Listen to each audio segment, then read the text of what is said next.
자리에서 모두 일어나셔서 우리에게 주실 하나님의 말씀을 함께 읽도록 하겠습니다. 요한복음 12장 9절에서 19절까지의 말씀입니다.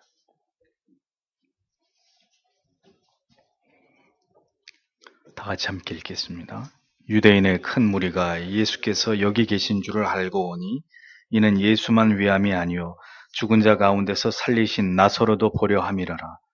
대제사장들이 나사로까지 죽이려고 모의하니 나사로 까닭에 많은 유대인이 가서 예수를 믿음이러라. 그 이튿날에는 명절에 온 큰 무리가 예수께서 예루살렘으로 오신다함을 듣고 종려나무 가지를 가지고 맞으러 나아가 외치되 호산나 찬송하리로다. 주의 이름으로 오시는 이 곧 이스라엘의 왕이시여 하더라. 예수는 한 어린 나귀를 만나서 타시니 이는 기록된 바 시온 따라 두려워 말라. 보라, 너의 왕이 나귀 새끼를 타고 오신다 함과 같더라. 제자들은 처음에 이 일을 깨닫지 못하였다가 예수께서 영광을 얻으신 후에야 이것이 예수께 대하여 기록된 것임과 사람들이 예수께 이같이 한 것인 줄 생각났더라. 나사로를 무덤에서 불러내어 죽은 자 가운데서 살리실 때에 함께 있던 무리가 증거한지라. 이에 무리가 예수를 맞으면 이 표적 행하심을 들었음이러라. 바리새인들이 서로 말하되 볼지어다. 너희 하는 일이 쓸데없다. 보라, 온 세상이 저를 좇는도다 하니라. 아멘. 자리에 앉으십시오.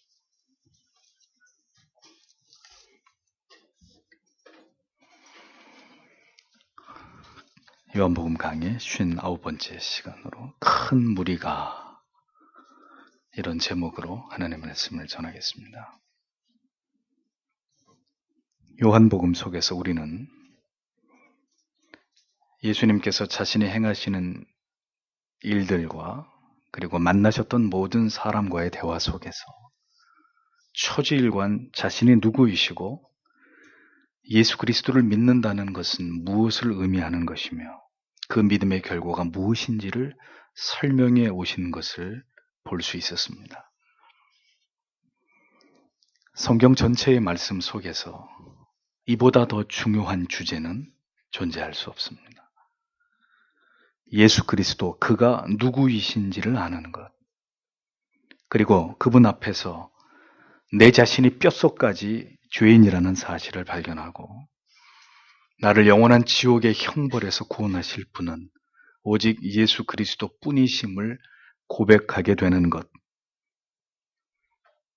지금 말씀드리는 이 주제는 여러분이 막연하게 생각하시는 것 이상으로 신앙에서 가장 중요한 본질적인 주제가 아닐 수 없는 것입니다. 이 주제를 날마다 우리의 삶의 모든 시간들 속에서 소중하게 다룬 사람들은 반드시 마지막 날에 상상할 수도 없는 큰 영광 가운데 참여하게 될 것이고, 오늘도 이 중요한 주제를 대수롭지 않게 여기면서 인생을 지나가고 있는 사람들은 반드시 가슴을 치면서 때늦은 후회를 하게 될 날이 반드시 오게 될 것이라는 점을 여러분들은 기억하셔야 할 것입니다. 우리가 하나님이 어떤 분이신지를 성경을 통해서 올바르게 깨닫지 못한다면 우리의 믿음은 결코 올바른 가치를 지향할 수 없게 되고, 그렇게 되면 그 믿음은 구원에 이르는 믿음이 될 수 없는 심각한 결과를 낳을 수도 있다는 사실을 우리는 절대로 간과하지 말아야 할 것입니다. 성경은 이러한 올바르지 못한 믿음의 결과에 대해서 여러 차례, 여러 곳에서 우리에게 경고하고 있다는 사실을 유의하셔야 합니다. 우리는 오늘 읽은 이 본문 속에서 한 가지 주어에 주목하게 됩니다. 그것은 바로 큰 무리에 관해서입니다. 본문 속에 등장하는 이 큰 무리에 속한 사람들은 누구이고 그들의 말과 모습 속에서 고스란히 나타나고 있는 어떤 이 표현들은 주께서 원하시는 올바른 믿음이라고 보기에 과연 충분한 것인지 그렇지 않은지를 우리는 깊이 들여다보고자 합니다. 그리고 더불어서 이제 주님의 때가 이르렀고 구약의 예언이 성취되는 이 역사적인 시점이 도래했음을 성경이 공식화하고 있는데, 이 중대한 국면이 시작되는 시점에서 어떤 일들이 일어났는지를 우리는 말씀 속에서 주의 깊게 살펴보고자 합니다. 오늘도 우리는 성경에서 무엇을 붙들어야 하고 중요한 교훈으로 삼아야 할지 예수님께서 예루살렘으로 올라가시던 그 시점으로 거슬러 올라가 보도록 하겠습니다. 큰 무리가 주어로 등장하는 것은 9절부터였습니다. 9절에 그러므로 유대인들 중에 많은 사람들이 그분께서 거기 계신 줄을 알고 오니 이것은 예수님 때문만이 아니요 그분께서 죽은 자들로부터 살리신 나사로도 보고자 함이더라. 흠정역은 이렇게 번역을 합니다. 아직 예수님께서 예루살렘에 입성하지 않으셨고 베다니에 머물고 계셨던 시점입니다. 그때 많은 유대인들의 큰 무리가 베다니에 계시는 예수님을 보기 위해서 모여오고 있었다고 성경은 기록하고 있습니다. 이는 아마도 나사로의 부활 사건이 급격히 유대 전역으로 퍼져나가면서 이 놀라운 사건의 진원지인 베다니로 가서 예수님을 직접 보고 또 다시 살아난 나사로도 만나보고자 하는 호기심에 이끌린 자들의 수가 점점 늘어나고 있었다는 것을 보여주는 대목입니다. 인간의 원초적인 본성 가운데 하나가 바로 호기심입니다. 이 절제하지 못하는 호기심 때문에 사단의 유혹에 고스란히 노출이 되었고 마침내 미혹됨으로 인해서 최초의 인간은 그만 원죄를 저지르게 된 사건으로 성경은 시작되고 있음을 보여줍니다. 예수님께서는 요한복음의 서두에서 너희는 표적과 기사를 보지 못하면 도무지 믿지 아니하리라 라고 말씀하시면서 결국 어떤 놀라운 이적과 표적이 일어난 사실에 대한 단순한 호기심만으로는 결코 진정한 믿음을 얻을 수 없다는 사실을 명시하신 것을 우리가 볼 수 있습니다. 주님께서는 자신이 행하시는 표적과 기사들이 인간들의 단순한 호기심을 충족시키기 위한 대상만으로 취급되는 것을 결코 원치 않으셨습니다. 주께서 그토록 원하시는 것은 죄인들이 예수 그리스도의 메시아 되심에 대한 올바른 지식과 그리고 예수 그리스도께서 모든 죄를 속량하신 참된 구주이심을 믿는 바로 그 믿음이었습니다. 복음서에서 주님께서 보여주신 행적의 특징은 언제나 가능한 한 그분의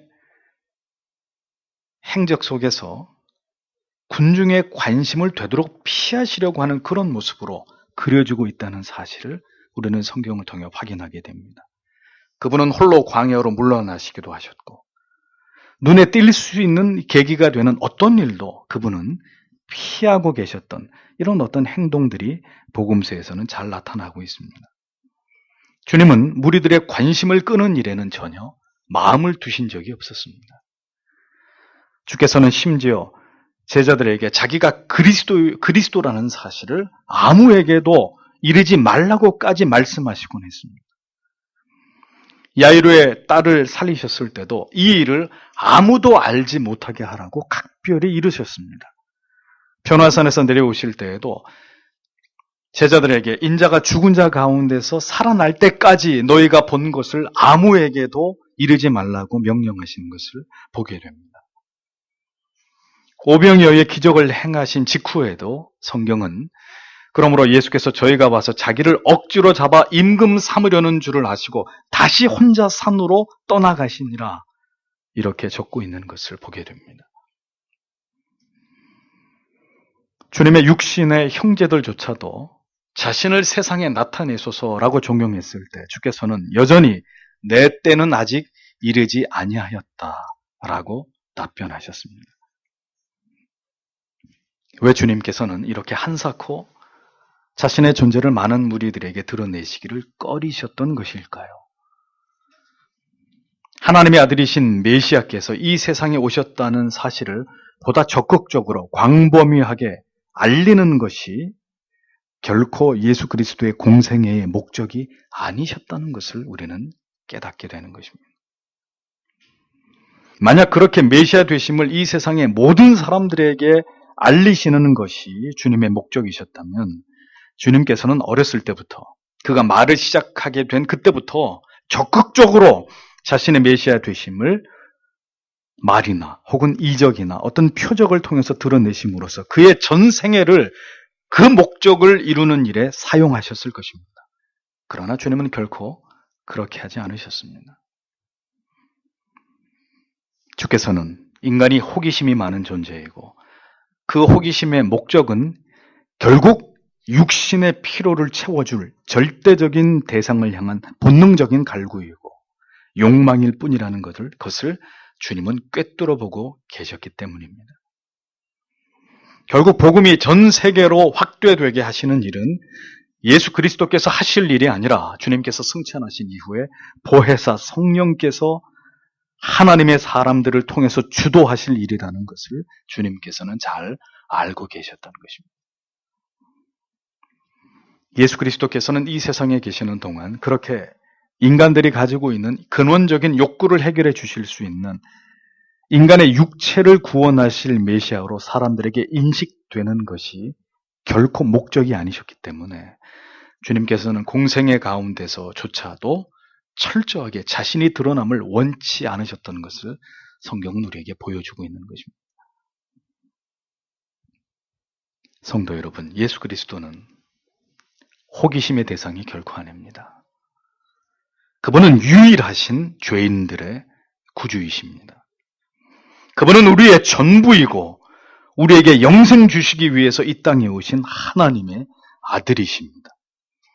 그분은 절대적인 경배와 찬양의 대상이시지 무엇인가 어떤 신비한 어떤 일을 보고 듣고 느끼기 위한 대상이 결코 아니십니다. 왜 여전히 인간들은 이 어리석은 육신적 호기심을 억제하지 못하는 것일까요? 왜 여전히 진리를 통해서 하나님의 위대하신 자기 계시인 성경을 통해서만 하나님을 알고 하나님을 만나고자 하지 않고 저급한 육신의 호기심을, 감각적 호기심을 성령의 체험이라는 미명 아래서 충족받기 위해서 헐떡이는 것일까요? 그랬습니다. 호기심. 여전히 예수를 보기 위해 찾아온 많은 무리들은 예수를 찾고 있었고 그분을 보기 원하고 있었지만 그 이유는 그가 사람을 살렸다지? 베다니에 사는 마르다와 마리아의 오빠 나사로라고 하던데 그 이상도 그 이하도 아니었다는 것을 알 수 있습니다.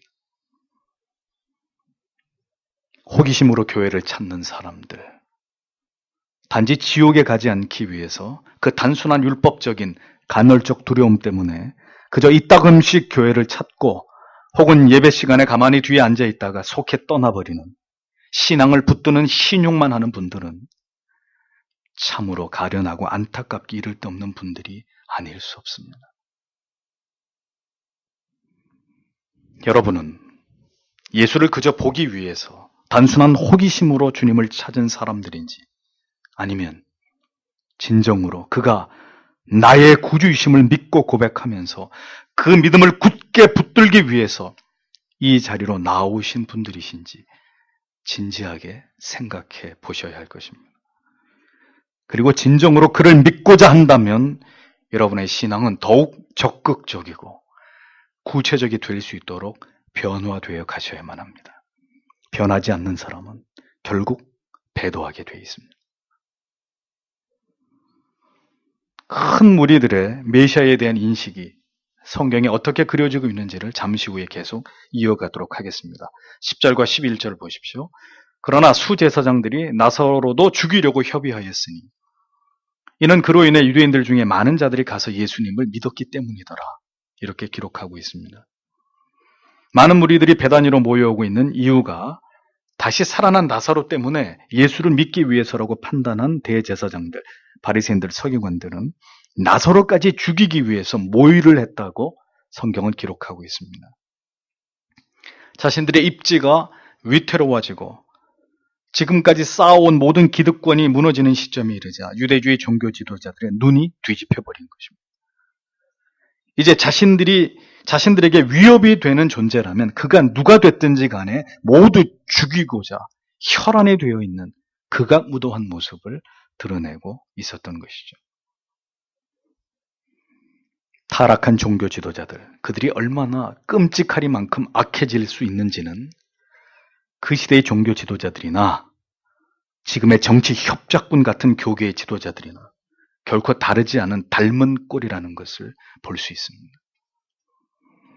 누구든지 자신들의 이익에 반한 자가 있으면 기어이 쳐내고 잘라내고 매장시켜버리고 자신들에게 유익이 되면 끝까지 비호해주는 이러한 시장 잡배 같은 악랄함은 그들이 결단코 하나님을 두려워할 줄 모르는 저주받은 인생들이라는 것을 여실히 보여주고 있는 방증일 뿐입니다.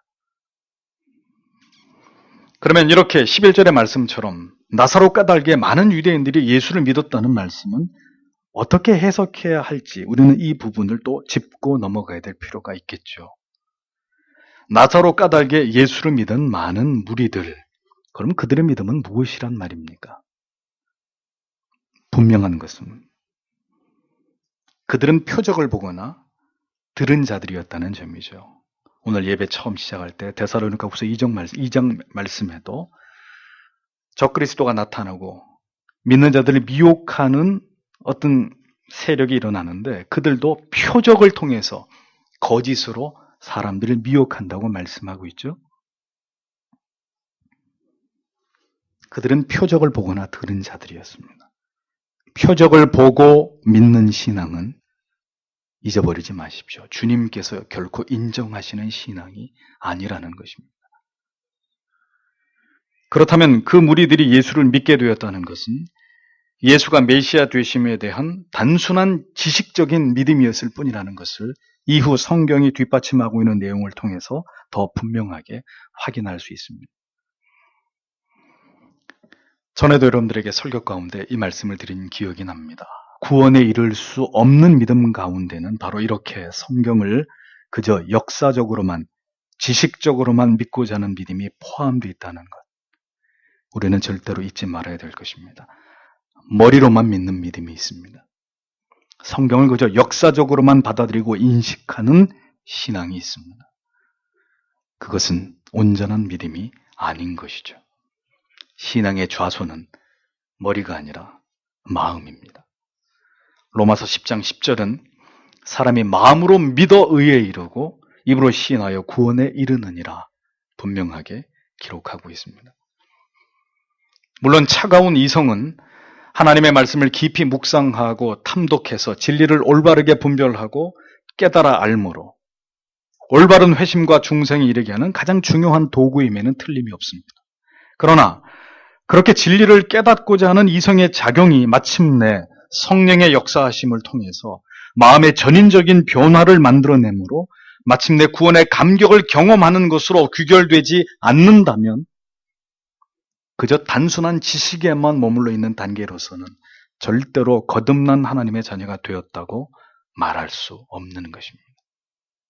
그런 믿음은 환난과 핍박과 시련이 닥치면 깨끗이 하나님을 부인할 수 있는 그런 믿음에 불과한 것이죠.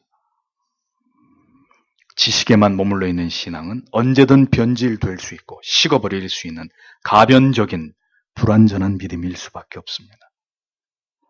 진리의 깨달음이 가슴으로 내려와서 우리의 영혼을 불지르고 우리의 삶을 완전히 환골탈태하게 하는 거룩한 영적인 변화를 일구어내지 않는 이상 그 종교적인 지식은 사변적인 것에 지나지 않는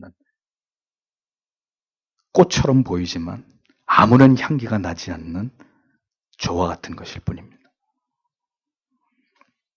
이 큰 무리들이 이제 예수 그리스도를 따라서 어떻게 이동하고 있는지를 다시 살펴보겠습니다. 12절, 13절을 보십시오. 그 다음날 명절을 지키러 온 많은 사람들이 예수님께서 예루살렘으로 오신다는 말을 듣고 종려나무 가지를 가지고 그분을 맞으러 나아가서 외치되 호산나 찬송하리로다 주의 이름으로 오시는 이스라엘의 왕이여 하더라 이렇게 적고 있습니다. 베다니로부터 이제 예루살렘으로 입성하시는 주님에 대한 소식은 순식간에 퍼져나가고 있었습니다.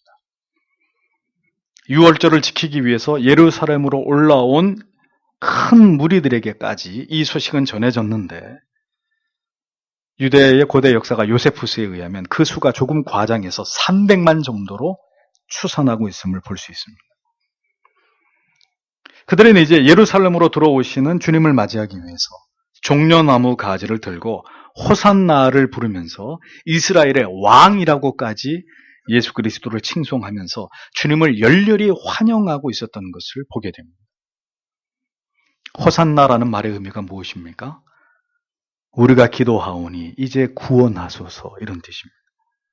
종려나무는 예루살렘 근방에서 자라는 아주 흔한 나무로 종려나무 가지를 들어서 환영하는 것은 전쟁에서 이긴 장군이나 왕의 행렬을 맞이할 때 행하는 관행이었습니다. 예루살렘의 운집한 예수 그리스도에 대한 소식을 들은 많은 무리들이 지금 예수 그리스도를 어떤 분으로 인식하고 있었는지를 보여주는 단적인 예가 바로 이 본문 속에서 매우 극명하게 드러나고 있는 것을 보게 됩니다. 그 큰 무리들은 그들에게 있어서 예수 그리스도는 죽은 자를 살리시고 오병이어의 기적을 행하시는 놀라운 능력을 지닌 하나님이 보내신 선지자와 같은 사람으로 자신들을 로마의 압제로부터 속히 벗어나게 해줄 수 있는 그들의 왕이고 원수들을 몰아낼 수 있는 정복자의 이미지였습니다. 그 큰 무리들은 그렇게 예수 그리스도에 대한 지독한 오해에서 결국 벗어나지 못하고 있었던 그런 자들이었다는 이야기입니다.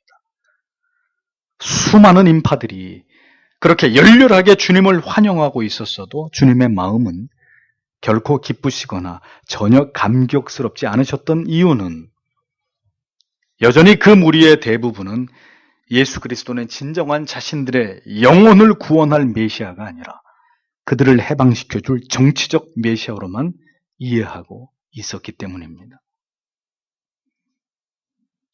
성경은 이 많은 무리들이 그토록 예수 그리스도를 뜨겁게 환영하고 있었어도 이에 대한 주님의 마음이나 감정에 대해서 침묵을 지킬 뿐입니다.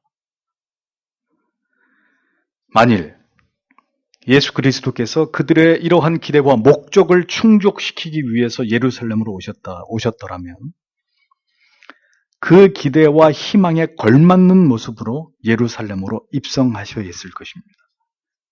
예컨대 금빛 찬란한 갑옷을 입고 백마가 이끄는 마차를 타고 그들의 환호에 손을 흔들고 미소로 답하시면서 보무도 당당하게 예루살렘으로 입성하셨어야 했습니다. 그러나 이러한 환영은 예수 그리스도께서 걸어오신 삶과는 전혀 어울리지 않는 모습이었습니다. 그러하기에 이스라엘의 왕이시여 하더라 라는 성경의 기록 바로 이어서 14절에 예수님께서 한 어린 나귀를 보시고 그 위에 타시니 이것은 기록된 바 15절 시온에 따라 두려워하지 말라 보라 내 왕이 임하시되 나귀 새끼 위에 앉아 임하시느니라 함과 같더라 라는 기록이 이어지고 있는 것을 보여줍니다. 성경은 이스라엘의 왕과 어린 나귀 이 두 단어를 교차시키면서 전혀 어울리지 않는 어색함으로 예수 그리스도의 마음과 큰 무리들이 생각하고 있는 마음의 뚜렷한 그 격차를 상징적으로 보여주고 있음을 보게 됩니다.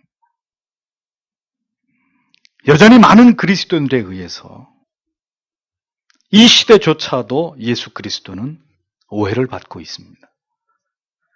여전히 하나님은 하나님께서 말씀하신 하나님이 아닌 인간이 하나님이시기를 원하는 하나님으로 그렇게 둔갑되어진 채로 헛되고 어리석은 경배를 받는 금송아지가 되어버린 지 오래입니다.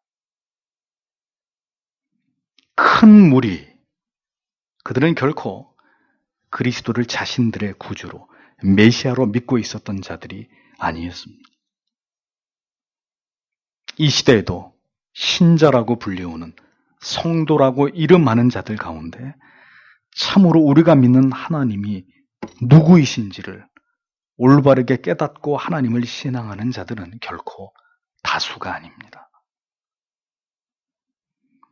여전히 교회 안에서 발견되는 대다수의 사람들은 그때나 지금이나 다름없이 예수 그리스도께서 이 땅에서 행복하고 성공적인 삶을 살아가는데 절대적으로 필요한 해결책이 되어주시기만을 바란 채로 하나님을 찾고 있을 뿐인 예수의 참된 제자가 아닌 그저 큰 무리에 불과하다는 것을 깨닫지 못하고 있습니다. 성도 여러분, 무엇을 믿는 것인지를 깊이 생각해 보십시오. 무엇을 믿고자 하는 것인지를 깊이 돌아보십시오. 무엇을 믿어야 할지를, 무엇을 굳게 붙들고 열렬히 갈망하고 사모하면서 신앙의 길을 가야 하는지를 분명하고 정확하게 깨달아야만 합니다. 그것이 올바른 신앙의 길이기 때문이죠. 교회 안에서 해묵은 고목처럼 그저 그렇게 머물러 있기만 한다면 그것은 절대로 참된 신앙의 모습이 아니고 더욱 간절히 주님을 사랑하고 주님만으로 만족하는 삶을 살아가고 있는지를 끊임없이 고뇌하면서 내 자신에게 질문을 던져봐야 하는 것입니다. 그렇게 많은 무리들에 의해서 오해받으시던 삶을 마감하시고 하나님께로 돌아가신 그 예수 그리스도를 대신해서 우리는 복음이 우리에게 들려주는 참된 믿음과 구원이 무엇인지를 힘을 다해서 외치고 전해야 되는 사명을 감당하는 삶을 하나님 앞에서 살아가야 되는 그런 자들이라는 것을 기억해야 되는 것이죠. 그리스도인으로 존재한다는 것, 신자로 이 마지막 시대를 살아가는 것은 우리에게 어떤 의미가 있는 것이고 우리에게 주어진 사명이 무엇인지를 우리는 이제 깊이 자각하지 않으면 안 되는 때를 살아가고 있습니다. 그리스도의 겸손하심을 주목해 보십시오. 어린 나귀라고 했습니다. 아직 아무도 타본 일이 없는 그 어린 나귀의 등에 오르셔서 주님께서는 예루살렘으로 올라가고 계셨습니다. 주님의 이 모습 속에서 우리는 주님이 꿈꾸시는 왕국은 이 세상의 왕국과 전혀 같지 않다는 사실을 느끼게 됩니다. 주께서는 그 환호 속에서도 자신이 가셔야 할 그 길을 조용히 가시면서 그렇게 자신을 애워싸고 있는 무리들에게 어린 나귀를 타신 자신의 모습으로 중요한 메시지를 던지고 계셨던 것을 보여줍니다. 인성을 지니셨던 그 메시아의 마음이 얼마나 외로우셨겠습니까?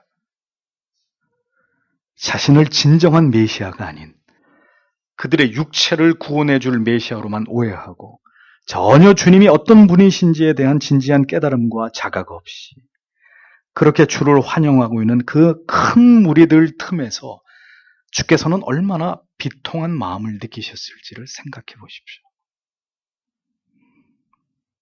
그것이 주님이 걸어가신 길이었습니다. 큰 무리가 결코 중요한 것이 아닙니다. 많은 수의 성도가 교회의 자랑일 수 없는 것입니다. 단 몇 사람일 뿐이라도 그들이 진정으로 예수 그리스도가 나의 구주이심을 고백하는 자들이라면, 그분의 마음을 헤아려 드릴 수 있는 자들이라면 큰 무리의 가치보다 그 주의 이름을 부르는 두세 사람의 가치가 더 위대하다고 주께서는 분명하게 말씀해 주시지 않았습니까?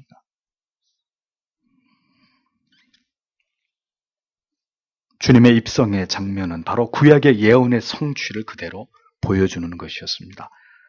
스가랴 9장 9절은 이렇게 적고 있습니다. 시온에 따라 크게 기뻐할지어다. 예루살렘에 따라 즐거이 부를지어다. 보라, 내 왕이 내게 임하나니 그는 공의로우며 구원을 베풀며 겸손하여서 나귀를 타나니 나귀의 작은 것 곧 나귀 새끼니라.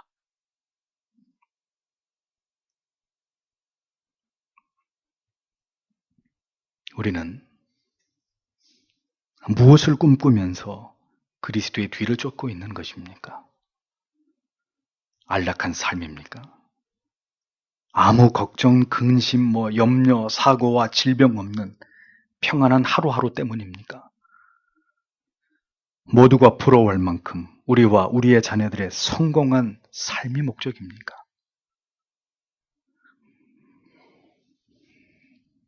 진실로 온 우주의 왕이신 그분께서 어린 새끼 나귀를 타시고 입성하셨던 그 주님의 낮아지심을 본받기를 우리는 기도해야 할 것입니다. 여전히 우리 안에서 타오르고 있는 이 육신의 모든 욕망과 탐욕의 불꽃을 잠재워 주시고 부디 구원의 주님만으로 만족할 수 있는 신앙 주시기를 오늘도 우리는 주님 앞에 간절히 기도해야 하는 것입니다. 메시아의 예루살렘의 입성은 우리에게 분명히 기쁨이고 감격스러움입니다. 그 이유는 그가 우리의 정치적인 메시아이기 때문이 아닙니다. 그가 이 세상에서의 삶의 풍요와 번영과 형통을 주실 분이기 때문이 결코 아닙니다. 그분은 나의 죄를 위해서 죄의 저주 아래서 내가 받을 그 영원한 형벌을 대신하기 위해서 이제 갈보리에 피로 물든 언덕을 오르실 나의 메시아이시기 때문에 우리는 그분의 예루살렘의 입성을 기뻐하며 감격해할 수밖에 없는 것이고, 그러나 또 한편으로 그분을 그렇게 십자가에 못 박게 한 우리의 죄 때문에 우리는 한없이 괴로워하고 슬퍼할 수밖에 없는 이 복받치는 역설적인 감정으로 우리는 영원히 주님의 예루살렘으로 올라오시는 그 길에 서 있을 수밖에 없는 그런 자들이기 때문입니다.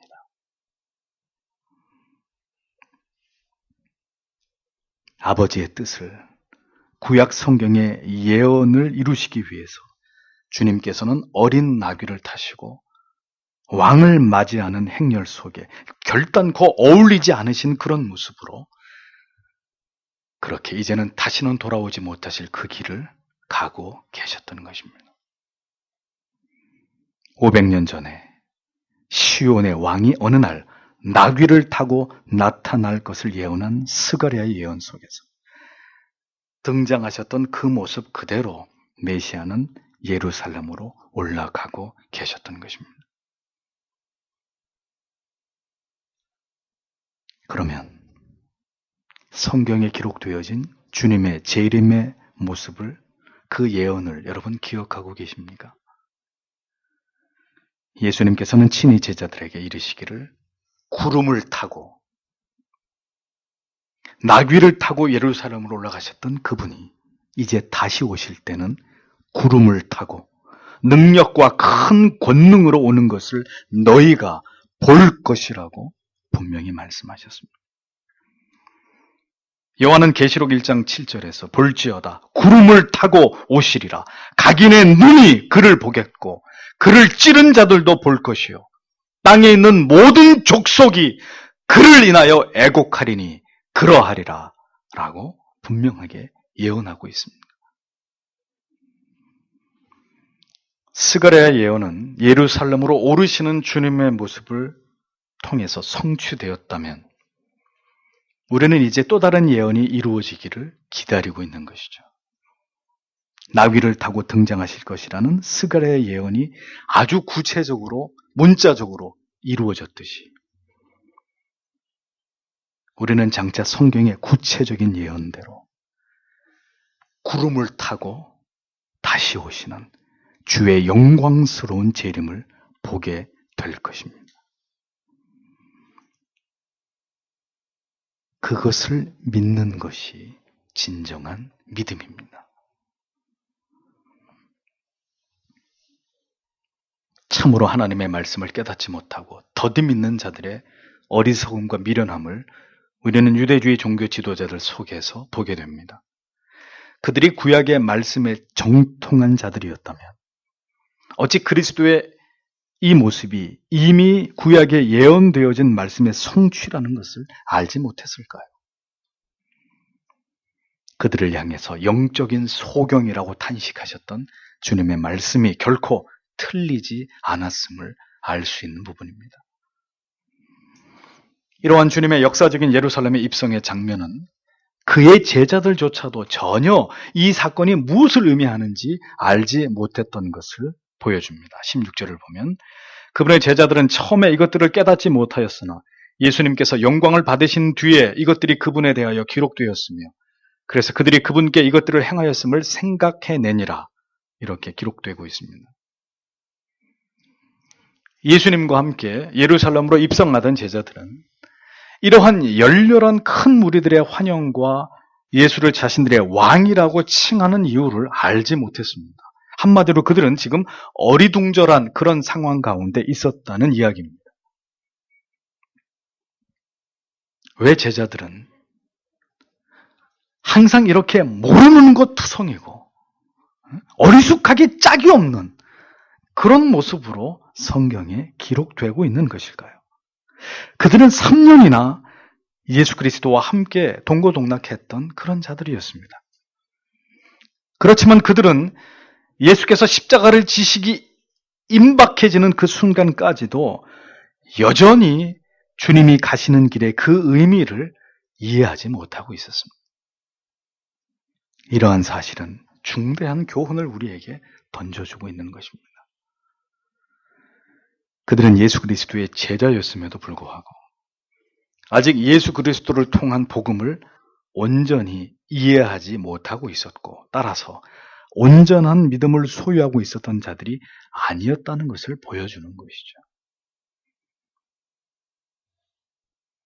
우리가 잊지 말아야 될 사실은 하나님께서 성경을 통해서 올바른 진리를 선명하게 깨닫게 해주시지 않는다면 우리는 결코 온전한 믿음으로 하나님을 신앙할 수 없다는 점입니다.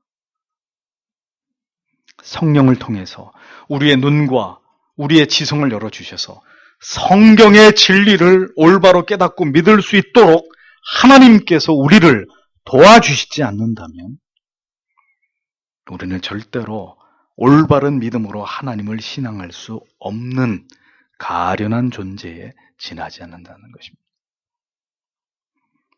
우리의 영안을 열어주셔서 이 참된 진리를 깨닫게 해주시지 않는다면 우리는 결코 관성이 되어버린 우리의 신앙의 습관과 수없이 들은 진리에 대한 지식만으로는 결코 하나님의 뜻을 알아서 온전히 하나님을 기쁘시게 신앙할 수 있는 신자가 될 수 없다는 것입니다. 이 일을 깨닫지 못하였다가 라고 기록하고 있는 부분을 보십시오. 아무리 주와 함께 있었어도 그들은 알지 못했습니다. 전혀 깨닫지 못하고 있었습니다. 진리에 대해서 올바로 깨닫지 못하는 신앙만큼 그래서 불쌍한 믿음이 없다고 여러분들에게 누누이 강조하는 이유가 바로 이 때문입니다. 종교적인 습관과 관성만큼 그 안에 갇혀있는 신앙만큼 안타까운 신앙은 없다는 이야기예요. 우리가 진정으로 두려워해야 될 것은 우리가 수십 년을 예수를 믿어왔음에도 불구하고 아직 우리가 반드시 알아야 할 진리들 가운데 우리가 알지 못하고 깨닫지 못하는 것들이 너무 많지 않을까 하는 점에 관해서입니다. 아직도 바르게 가르치고 바르게 말씀을 전해야 되는데 바르게 전하지 못하고 가르쳐드리지 못한 것이 있지 않을까 하는 그 점에 대한 염려여야 합니다.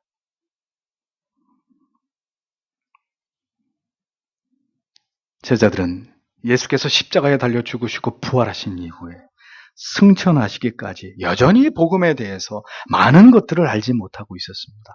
그들은 혼란스러워했고 의심했고 두려움에 사로잡힐 때가 많이 있었습니다.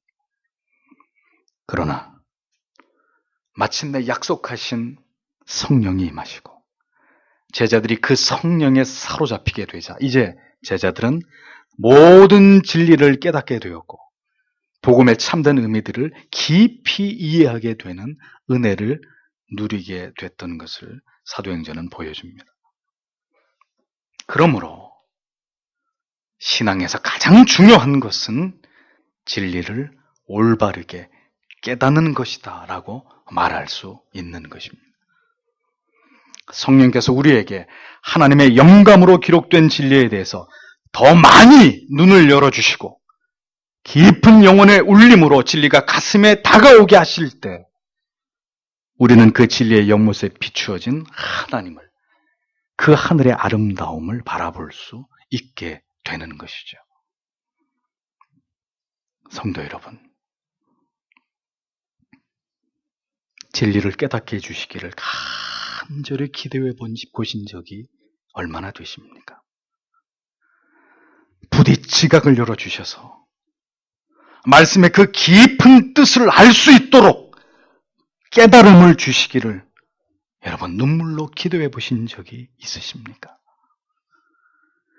새털처럼 많은 날들이 지나가는 동안에 진실로 마음으로 말씀 앞에 서서 이 무지하고 뭉매한 어리석은 인생들에게 부디 하나님을 아는 즐거움을, 그 기쁨을 주시기를 목 놓아 간구해 보신 적이 여러분에게 얼마나 되는지를 생각해 보십시오. 예수님의 제자들조차도, 그리고 그렇게 자신들의 왕이라고 부르며 환호하던 그 큰 무리들도 모두 주님이 누구이시고 어떤 분이신지 알지 못했으니 오늘 새삼 이 성경을 대하는 우리에게 충격적으로 와닿지 않는다면 이 말씀을 듣고 있는 여러분들도 진리에 대해서 절대적으로 많은 부분을 채 열어보지도 못한 채로 여러분의 인생에서 죽음을 맞이하게 될 수도 있다는 점에 대해서 여러분 진정으로 두려워하고 염려해야만 할 것입니다. 그래서 오늘도 우리가 간절히 구해야 되는 것은 성령께서 어떤 은사를 부어주시고 어떤 음성을 듣게 해주시고 어떤 꿈을 꾸고 어떤 환상을 보여주시기를, 그런 것들을 구하는 것이 아니라 진정으로 우리의 이 아둔하고 어리석은 지각을 성령께서 열어주셔서 부디 그 진리의 아름다움을 깨닫게 해주시기를 하나님 앞에 간절히 구해야 하는 것입니다.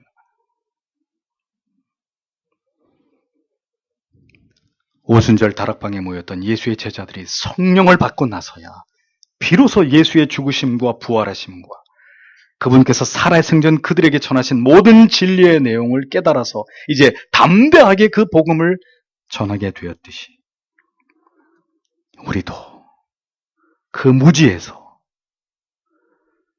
그 회의와 숱한 의심의 날들로부터 부디 깨어날 수 있는 성령의 은혜가 우리에게 임하기를, 우리의 자녀들의 영혼 가운데 부어지기를, 그래서 우리는 오늘도 그것을 놓고 하나님 앞에 기도해야 되는 것입니다. 그 큰 무리들 속에 또 다른 무리들의 행동에 관해서 성경은 이어서 설명합니다. 17절, 18절. 그러므로 그분께서 나사로를 그의 무덤에서 불러내어 죽은 자들로부터 살리실 때 그분과 함께 있던 사람들이 증언하니라. 이에 무리가 예수를 맞으면 이 표적 행하심을 들었음이러라. 이렇게 기록하고 있습니다. 예루살렘에서 주님을 맞이하고 있었던 무리들 가운데는 예수께서 처음 이적을 행하시던 가나의 혼인잔치에서 주님께서 만드신 포도주의 맛을 본 사람에서부터 베세다 들녘에서 오병이어의 떡과 고기를 먹었던 자들에 이르기까지 예수 그리스도의 여러 표적과 이적을 보고 듣고 직접 그 현장에 있었던 이런 자들이 모두 함께 포함되어 있었을 것이었습니다. 그 중에서 가장 최근에 주님께서 행하신 나사로를 다시 살리신 사건에 대해서 그 현장에서 이 모든 것을 지켜보았던 자들도 그 무리 가운데 섞여 있었음을 보게 됩니다. 그들은 나사로를 다시 살리신 그분이 바로 지금 나귀를 타고 예루살렘으로 입성하고 있는 그분이라는 사실에 대해서 거기에 모여있는 많은 무리들에게 그것을 증언하고 있었다고 성경은 기록합니다. 표적을 본 무리들이 아무것도 보지 못하고 듣지 못한 무리들에게 자신들이 본 것에 대해서 자신들이 만났던 그 예수 그리스도에 대해서 증언했고, 또 다른 무리들은 그들의 말을 들으면서 그들 눈앞에 다가오고 계시는 분이 바로 그 놀라운 표적을 행하신 분이라는 사실에 대해서 알게 되었다는 것입니다. 그리고 바로 그 이유 때문에 그들은 이같이 열렬히 예수 그리스도를 환영하고 있었다는 사실을 성경은 삽입시켜 놓고 있습니다. 직접 예수께서 행하시는 표적을 본 사람들보다는 그들을 통해서 예수께서 어떤 일을 행하셨는지를 알게 된 무리들이 훨씬 더 많았을 것입니다. 그러나 그것이 전부였습니다.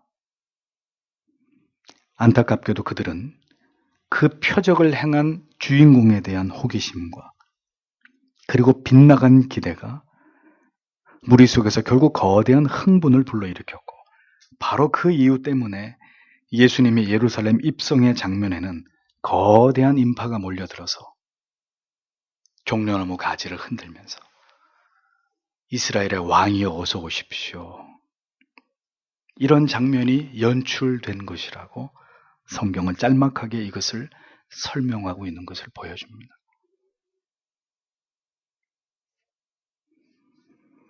단순한 호기심과 혹시 그가 우리에게도 어떤 도움을 줄 수 있지 않을까, 혹시 로마의 지배 속에 있는 우리를 위해서 무엇인가 놀라운 능력을 행함으로 보다 나은 미래를 우리에게 제공해 줄 수 있지 않을까. 단지 그것이 그들이 그곳에 모인 이후의 전부였다는 이야기입니다.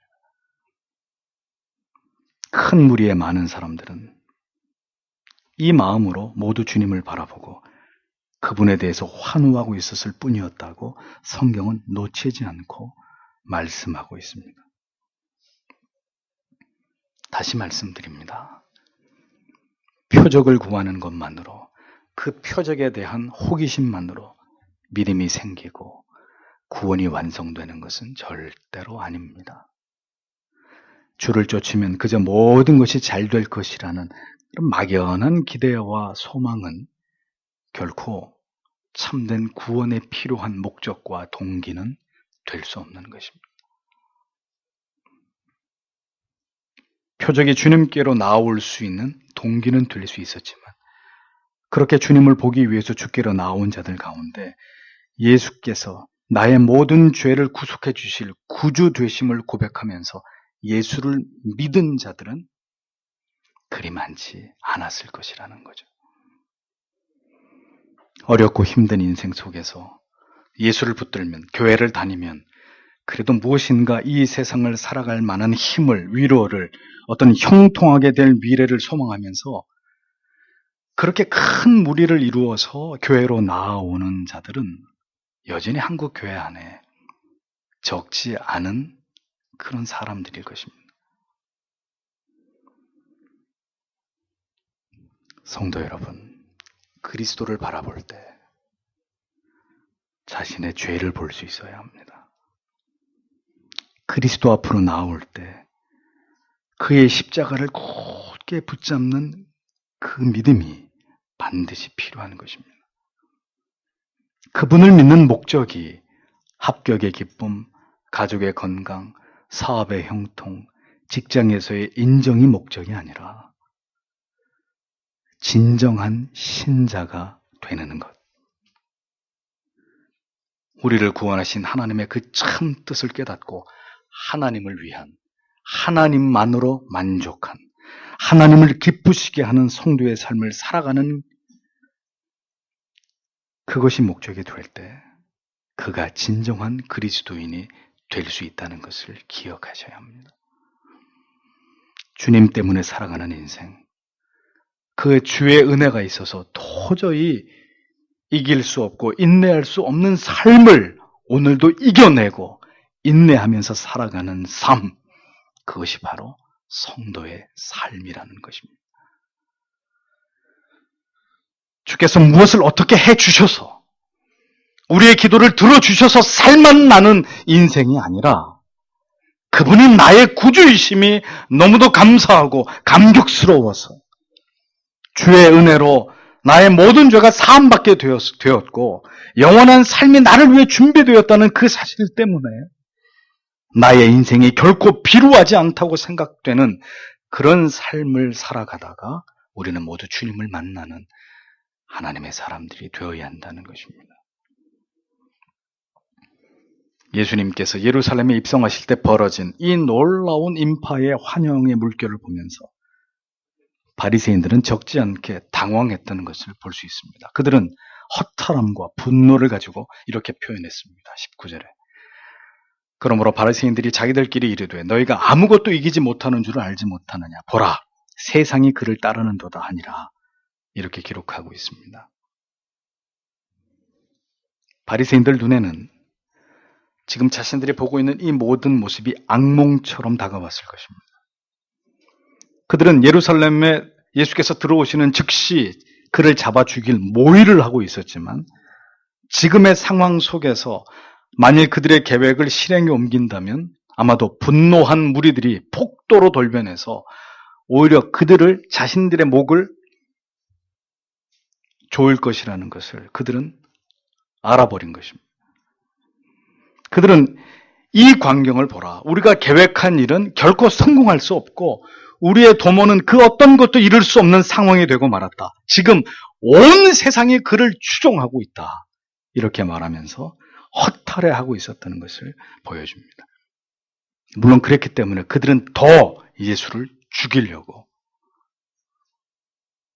더 구체적으로 그들의 계획을 실행에 옮겨 나아가고 있었다는 것을 이후에 보여주고 있죠. 인류의 죄를 짊어지고 십자가로 나아가고 계셨던 주님을 왕으로 칭송하는 것은 마땅한 일이 아닐 수 없었을 것입니다. 그러나 문제는 그 큰 무리 가운데 예수를 진정으로 자신의 왕으로 구세주로 인정하면서 그가 나의 죄의 짐을 지시기 위해서 이제 예루살렘으로 올라가신다라고 믿는 그 믿음으로 그분을 환영하는 자들은 많지 않았다는 사실을 우리는 분명히 기억해야 합니다. 만약 그 큰 무리의 사람들이 진정코 이제 주께서 행하시고자 하시는 그 참혹한 고통의 길이 모두 자신들의 죄를 위한 길임을 알았다면 이렇게 종려나무 가지를 흔들면서 환호성을 부르면서 주님을 맞이하는 것만이 전부이지는 않았을 것입니다. 오히려 그들은 감사와 기쁨이 가득하지만 결코 기뻐할 수만은 없는 무거운 마음으로 눈물 가득 고인 얼굴로 예루살렘으로 올라오시는 메시아를 그렇게 맞이하지 않았을까요? 춤을 추고 고함을 지르고 신나게 드럼을 치면서 찬양을 부르는 것은 어려운 일이 아닙니다. 구원의 감격과 기쁨을 누리고 즐거워하자고 선동하면서 신앙을 누림과 즐김에 초점을 맞추어서 그렇게 하나님께로부터 계속 무엇인가를 어떤 재물 얻을 능력이나 성공할 기회를 얻어내고 그것으로 기뻐하면서 신앙의 길을 걸어가고자 하는 것은 절대로 고통스러운 길이 아닙니다. 그러나 신앙의 초점이 주님을 닮는 것이 될 때 비로소 성도의 신앙의 길은 좁은 길이 되는 것입니다. 그리스도를 통해서 즐기려는 인생인지 그리스도를 닮기 위해서 고난을 달게 받으면서 내 자신이 더욱 철저하게 다듬어지고 깎여지는 삶을 살아가는 것이 우리의 신앙의 동기와 목적인지 우리는 생각하고 또 생각해 봐야 됩니다. 이스라엘의 왕이여라고 주의 이름을 칭송하면서 종려나무 가지를 흔드는 그 큰 무리들 틈 사이로 어린 나귀를 타고 예루살렘 성으로 올라가시던 그 주님의 마음을 한번 들여다보시기를 바랍니다. 그분은 그 시간에 무엇을 생각하시면서 그 길을 묵묵히 올라가셨을지를 여러분들의 가슴에 담아보십시오. 그것이 바로 우리가 왜 주님을 쫓아야 하는지에 대한 궁극의 해답이 될 수 있을 것입니다. 기도하겠습니다.